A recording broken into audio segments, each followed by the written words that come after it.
1000 ವರ್ಷಗಳ ಹಿಂದೆ ಇವರ ಪೂರ್ವಜರನ್ನ ಬಲಾತ್ಕಾರವಾಗಿ ಆ ಧರ್ಮ ಕರ್ಕೊಂಡು ಹೋಗಿರೋದು. ಆಮಿಷ ಕೊಟ್ಟಿಯೋ, ಖಡ್ಗವನ್ನ ಮುಂದೆ ಇಟ್ಟೋ, ಹೆದರಿಸೋ ಬೆದರಿಸೋ ಕನ್ವರ್ಟ್ ಮಾಡಿರೋದು. ಬಟ್ ಗಣಪತಿ ಹಬ್ಬ ಆಗಬೇಕಾದ್ರೆ ನನ್ ಮಗು ಹೋಗಿ ಆ ಉತ್ಸವದಲ್ಲಿ ಸೇರೋದನ್ನ ನಾನು ತಡಿಬಾರ್ದು. ಏರಿಯಾದಲ್ಲಿರೋ 90% ಜನ ಗಣಪತಿ ಹಬ್ಬ ಆಚರಣೆ ಮಾಡ್ಬೇಕಾದ್ರೆ ನನ್ ಮಗು ಒಬ್ಬನ ನಿನ್ ಗಣಪತಿ ಹತ್ರ ಹೋಗ್ಬೇಡ, ನಿನ್ ಮನೇಲಿ ಕೂತ್ಕೋ ಅಂತ ಹೇಳೋದು ಆ ಮಗುಗೆ ಇರಿಟೇಷನ್ ಆಗುತ್ತದೋ. ಹಂಗನ್ ಗಣಪತಿ ಅಷ್ಟೊಂದು ಕೆಟ್ಟದ್ದ, ಅದಕ್ಕೆ ಕಲ್ಲೊಡಿ ಮನಸ್ಸಿಗೆ ಇವ್ರು ತಡೆದು ಹಿಡಿತಾರೆ. ಯಾಕೆ ಹೋಗ್ಬಾರ್ದು ನಾನು ಅಂತ ಕೇಳಿದ್ರೆ, ಇಲ್ಲ ಅದು ಕೆಟ್ಟದ್ದು, ಅದು ಮೂರ್ತಿ ಪೂಜೆ ಕೆಟ್ಟದ್ದು, ಅದು ಕಾಫಿ ಮಾಡೋದು ಅನ್ನೋ ತರದ ಬೋಧನೆ ಮಾಡಿದ್ರೆ ಆ ಮಗು ಸಹಜವಾಗಿ ಕಲ್ಲು ಹೊಡಿಯುತ್ತೆ.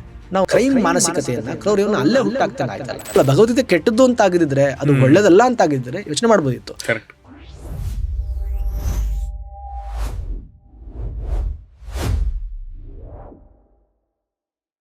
ಅಂದ್ರೆ ಈಗ ಭಗವದ್ಗೀತೆನಾಗ್ಲಿ, ಕುರಾನ್ ಆಗ್ಲಿ, ಇಲ್ಲ ಬೈಬಲ್ನಾಗ್ಲಿ ಆಪ್ಷನಲ್ ಸ್ಟಡಿ ತರ ಮಾಡೋದು ಉತ್ತಮ ಅಂತ ಅನ್ಸುತ್ತೆ ನಿಮ್ಗೆ? ಉತ್ತಮ, ಖಂಡಿತ. ಬಿಕಾಸ್ ಯಾರಿಗೆ ಅದನ್ನ ಅಧ್ಯಯನ ಮಾಡ್ಬೇಕು ಅಂತ ಅನ್ಸುತ್ತೆ ಮಕ್ಕಳಿಗೆ, ಮ್ಯಾಂಡೇಟ್ ಮಾಡೋದ್ರಿಂದಾನೇ ಪ್ರಾಬ್ಲಮ್ ಅಲ್ವಾ? 100% ಹೌದು. ಸೊ ಆಪ್ಷನಲ್ ಸ್ಟಡಿ ಮಾಡೋದ್ರಿಂದ ಯಾವ್ದಾದ್ರು ಒಂದನ್ನ ಕಲೀಲೇಬೇಕು ಅನ್ನೋದ್ರಿಂದ ಮೌಲ್ಯಗಳನ್ನ ಬೆಳೆಸ್ಕೊಳ್ಳೋದಕ್ಕೆ ಉತ್ತಮ ಆಗುತ್ತೆ ಅಂತ ನನಗನ್ನಿಸ್ತು.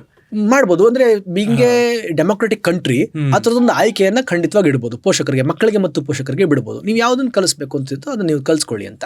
ಆಬ್ವಿಯಸ್ಲಿ ಹಿಂದೂ ಭಗವದ್ಗೀತೆ ಸೆಲೆಕ್ಟ್ ಮಾಡ್ಕೊಳ್ತಾನೆ, ಮುಸ್ಲಿಂ ಕುರಾನ್ ಸೆಲೆಕ್ಟ್ ಮಾಡ್ಕೊಳ್ತಾನೆ, ಒಳ್ಳೇದೇ. ಒಂಥರದ್ರಲ್ಲಿ ಒಳ್ಳೇದಾದ್ರೆ ಇನ್ನೊಂದ್ ಥರದ್ರಲ್ಲಿ ಅದೇ ಹಾದಿಯನ್ನ ಮಕ್ಳಿಗೂ ನಾವು ಬೇರ್ಪಡಿಸುವಂತಹ ಒಂದು ಅಲ್ಲೇ ಹೊಡಿತೀವಲ್ವಾ, ನೀ ಇದನ್ ಕಲಿ ಅಂತ ನಾವೇನೆ ಇದ್ ಮಾಡಕ್ಕೆ. ಇದಕ್ಕೆ ಪ್ರಾಬಬ್ಲಿ ಒಂದು ಕಾಂಕ್ರೀಟ್ ಸೊಲ್ಯೂಷನ್ ಅಂತ ಸಿಗೋದು ಭಾರಿ ಕಷ್ಟನೇ ಇದೆ. ಈ ಸೊಲ್ಯೂಷನ್ ಇತ್ತು ಏನಂತಂದ್ರೆ, ನೆಲದ ಸಂಸ್ಕೃತಿಯೊಡನೆ ಮರ್ಜ್ ಆಗೋದು ತುಂಬಾ ಒಳ್ಳೆಯ ಬೆಳವಣಿಗೆ. ಅಂದ್ರೆ ಈಗ ನಾನೊಬ್ಬ ಮುಸಲ್ಮಾನ ಅಲ್ಪಸಂಖ್ಯಾತನಾಗಿ ನನ್ನ ವ್ಯವಸ್ಥೆ ಒಳಗಡೆ ನಾನು ನಮಾಜ್, ಮಸೀದಿ ಮತ್ತು ಎಲ್ಲ ನನ್ನ ಆಚರಣೆಗಳನ್ನ ನಾನು ಮಾಡ್ತಾ ಇದ್ದೀನಿ. ಬಟ್ ಗಣಪತಿ ಹಬ್ಬ ಆಗಬೇಕಾದ್ರೆ ನನ್ ಮಗು ಹೋಗಿ ಆ ಉತ್ಸವದಲ್ಲಿ ಸೇರೋದನ್ನ ನಾನು ತಡಿಬಾರ್ದು. ಯಾಕಂದ್ರೆ ಏರಿಯಾದಲ್ಲಿರೋ 90% ಜನ ಗಣಪತಿ ಹಬ್ಬ ಆಚರಣೆ ಮಾಡ್ಬೇಕಾದ್ರೆ ನನ್ ಮಗು ಒಬ್ಬನ ನಿನ್ ಗಣಪತಿ ಹತ್ರ ಹೋಗ್ಬೇಡ, ನಿನ್ ಮನೇಲಿ ಕೂತ್ಕೋ ಅಂತ ಹೇಳೋದು ಆ ಮಗುಗೆ ಇರಿಟೇಷನ್ ಆಗುತ್ತದೋ. ಯಾಕಂತ ಹೇಳಿದ್ರೆ 90 ಜನ ಗಣಪತಿ ಮಾಡ್ತಾರೆ, ನಾನೊಬ್ಬ ಯಾಕಿರ್ಬೇಕು? ಹಂಗನ್ ಗಣಪತಿ ಅಷ್ಟೊಂದು ಕೆಟ್ಟದ್ದ, ಅದಕ್ಕೆ ಕಲ್ಲೊಡಿಯೋ ಮನಸ್ಥಿತಿ ಬರೋದು. ಗಣಪತಿ ಮೂರ್ತಿಗೆ ಕಲ್ಲೊಡಿಯೋ ಮನಸ್ಥಿತಿ ಯಾಕೆ ಬರುತ್ತೆ ಅಂತ ಹೇಳಿದ್ರೆ, ಇವ್ರು ತಡೆದು ಹಿಡಿತಾರೆ. ಯಾಕೆ ಹೋಗ್ಬಾರ್ದು ನಾನು ಅಂತ ಕೇಳಿದ್ರೆ, ಇಲ್ಲ ಅದು ಕೆಟ್ಟದ್ದು, ಅದು ಮೂರ್ತಿ ಪೂಜೆ ಕೆಟ್ಟದ್ದು, ಅದು ಕಾಫಿ ಮಾಡೋದು ಅನ್ನೋ ತರದ್ ಬೋಧನೆ ಮಾಡಿದ್ರೆ ಆ ಮಗು ಸಹಜವಾಗಿ ಕಲ್ಲು ಹೊಡಿಯುತ್ತೆ. ನಾವು ಇದನ್ನ ಒಂದು ಕ್ರೈಮ್ ಮಾನಸಿಕತೆಯನ್ನ ಕ್ರೌರ್ಯವನ್ನು ಅಲ್ಲೇ ಹುಟ್ಟಾಗ್ತಂಗೆ ಆಯ್ತಲ್ಲ. ನಾನು ಹೇಳೋದಂದ್ರೆ, ಡೆಮೋಕ್ರೆಟಿಕ್ ಕಂಟ್ರಿ ಇರ್ಬೋದು, ಏನೇ ಇರ್ಬೋದು, ಬಟ್ ನೆಲದ ಸಂಸ್ಕೃತಿ ಅಂತ ಒಂದಿರುತ್ತಲ್ಲ, ಆ ನೆಲದ ಸಂಸ್ಕೃತಿಗೆ ಎಲ್ಲರೂ ನಡ್ಕೊಳ್ಬೇಕು ಅನ್ನೋದು ಇಂಪಾರ್ಟೆಂಟ್. ಒಂಥರ ಕ್ಷೇತ್ರ ದೇವತೆ ಇದ್ದಂತೆ. ನಾವು ಯಾವುದೇ ದೇವರನ್ನ ಪೂಜೆ ಮಾಡ್ಬೋದು, ಬಟ್ ಮೈಸೂರಿಗೆ ಹೋದ ತಕ್ಷಣ ಚಾಮುಂಡಿ ದೇವಿಗೆ ಒಂದ್ಸಲ ಕೈ ಮುಗಿತೀವಿ. ಯಾಕಂತಂದ್ರೆ ಕ್ಷೇತ್ರ ದೇವತೆ ಅವ್ರ ಏರಿಯಾ ಅನ್ನೋ ಥರ.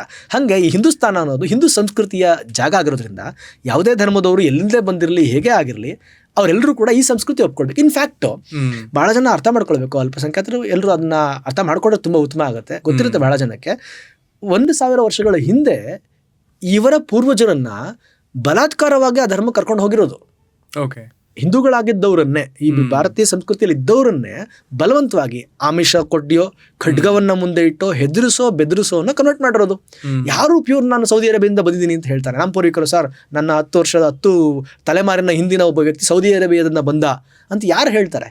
99% ಜನ ಈ ದೇಶದಲ್ಲಿರೋ ಎಲ್ಲ ಮುಸಲ್ಮಾನರ ಪೂರ್ವಜರು ಹಿಂದೂಗಳೇ. ಸತ್ಯ ಇದು. ಹೀಗಾಗಿ ನನ್ನ ಪೂರ್ವಜ, ನಮ್ಮ ತಾತ ಯಾವುದೋ ಕಾರಣದಿಂದ ನಾನು ಇವತ್ತು ಕನ್ವರ್ಟ್ ಆಗಿರ್ಬೋದು, ಇವತ್ತು ನಾನು ಬದಲಾಗಿರ್ಬೋದು, ಬಟ್ ನನ್ನ ಪೂರ್ವಿಕನೊಬ್ಬ ಆಚರಿಸ್ತದಂಥ ಸಂಸ್ಕೃತಿಯನ್ನ ನನ್ನ ಮುಂದಿನ ಪೀಳಿಗೆ ಜೊತೆಗೆ ತಗೊಂಡು ಹೋದ್ರಲ್ಲಿ ಏನು ತಪ್ಪಿದೆ? ಇದು ಧರ್ಮದ ಮೇಲೆ ಪ್ರೀತಿ ಇದ್ದಾಗ ಇರಲಿ, ಅದು ತಪ್ಪೇನಿಲ್ಲ.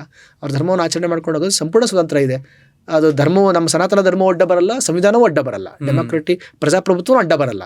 ಆದರೆ ಈ ಸಂಸ್ಕೃತಿಯನ್ನು ದ್ವೇಷ ಮಾಡ್ತಕ್ಕಂಥ, ಅದನ್ನು ವಿರೋಧ ಮಾಡ್ತಕ್ಕಂಥ, ಅದ್ರ ಜೊತೆಗೆ ಹೋಗ್ತಕ್ಕಂಥದ್ದನ್ನ ಹೆಗಲಿಗೆ ಕೈ ಹಾಕೊಂಡು ಹೋಗ್ತಕ್ಕಂಥದನ್ನ ತಡೆ ಹಿಡಿಯುವಂತ ಅಥವಾ ದೇಶವನ್ನು ಊಟ ಮಾಡತಕ್ಕಂಥ ಕೆಲಸ ಮಾಡಬಾರ್ದು. ಇದೇ ಮೇಜರ್ ಪ್ರಾಬ್ಲಮ್ ಆಗಿರ್ತಕ್ಕಂಥದ್ದು. ಈಗ ಇಡೀ ತರಗತಿಯಲ್ಲಿ 99 ಮಕ್ಕಳು ಹಿಂದೂಗಳಿರ್ತಾರೆ ಸರ್, ಒಂದು ಮಗು ಮುಸ್ಲಿಂ ಇರುತ್ತೆ. ಆ ಒಂದು ಮಗು ಮುಸ್ಲಿಂ ಕಾರಣಕ್ಕೋಸ್ಕರ 99 ಜನನ್ನ ಕುರಾನ್ ಓದಿ ಅಂತ ನಾವು ಇದು ಮಾಡಿದ್ರೆ, ಹೇರಿಕೆ ಮಾಡಿದ್ರೆ ಅದಕ್ಕೆ ಸಾಧ್ಯ ಆಗುತ್ತೆ. ಆ ಒಂದು ಮಗು ಬೇಕಾದ್ರೆ ಭಗವದ್ಗೀತೆ ಓದೇ ಬಿಡ್ಬೋದು, ಆಯ್ತಪ್ಪ ನೀನು ಆಪ್ಷನಲ್ ಅಂತ ಮಾಡ್ಬೋದು. ಬಟ್ 99 ಜನಕ್ಕೆ ಭಗವದ್ಗೀತೆ ಓದೋದನ್ನ ಯಾಕೆ ನಾವು ಆಪ್ಷನಲ್ ಮಾಡಬೇಕು?